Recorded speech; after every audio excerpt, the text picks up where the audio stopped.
Banks deal in document and not in goods.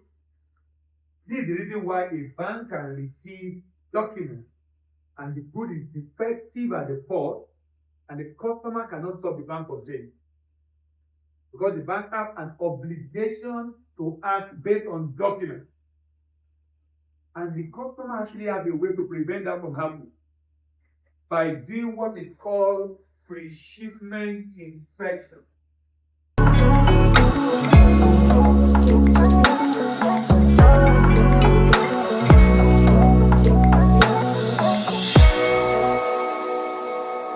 Now, let's talk about letter of credit. Letter of credit is an undertaking of the buyer's bank, written to the seller, giving assurance of payment when shipment is made and certain conditions stated on the LC are fulfilled. So let me ask you a question. Who are the parties to letter of credit?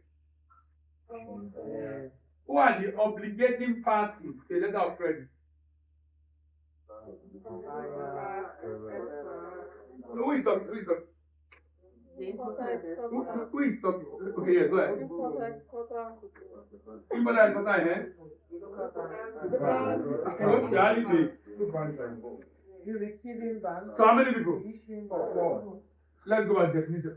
Please look at that definition very well.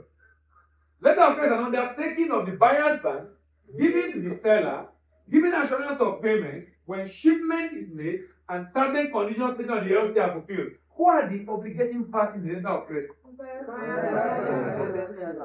So you look at what you're right? So the issuing bank, importer's bank, and the exporter the bank, and confirming bank, if any, this is very important. These are the obligating parties. These are the parties really that have obligation. The other parties are just supporting assisting, But the people that really have obligation for the transaction is the issuing bank, confirming bank. Importer's bank have responsibility and responsibility for the issuing bank. But for the letter of credit, the people on the letter of credit, because when the importer is telling the bank to issue letter of credit, they have an agreement. That agreement between them is independent of the letter of credit. Even the buyer and seller have an agreement. That agreement also is independent of the letter of credit. And that establishes one principle we are going to spend a lot of time discussing later today or tomorrow. Is called the principle of autonomy.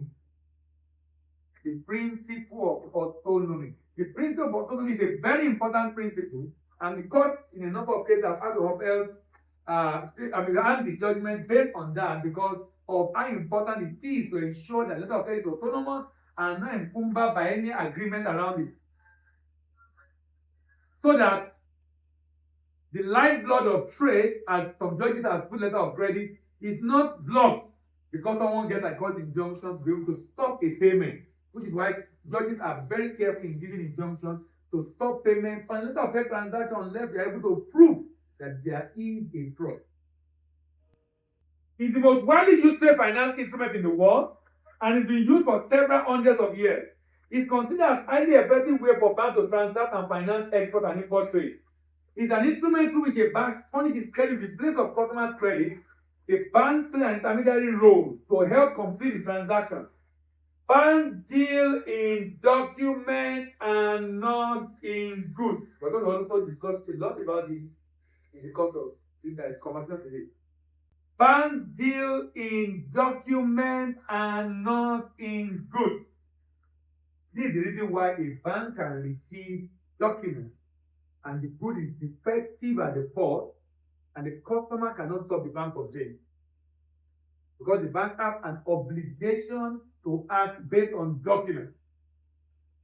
And the customer actually has a way to prevent that from happening by doing what is called pre-shipment inspection. So if the customer has failed, it is responsible to prevent himself from being defrauded. He cannot hold the bank responsible for paying on a complying presentation. Does that make sense? Yeah. He cannot hold the bank responsible for paying on a complying presentation because the bank has acted in line with the instructions that it has received. Therefore, because bank deal in document not in good, therefore, a letter of credit cannot prevent an importer from being taken in or defrauded by an unscrupulous exporter. Letter of credit recommended for use in less established relationship when you are satisfied with the creditworthiness of the buyer's bank. Is if the risk is evenly spread between buyer and seller, provided all the terms and conditions are there too. Payment is usually after shipment, and a variety of payment, financing, and risk mitigation options are possible. The demerit is that the process is complex, is said to be complex, and I do it was said to be complex, because when you understand it, it's not really complex. And I will try to break it down today. And on labor intensive and relatively expensive in terms of transaction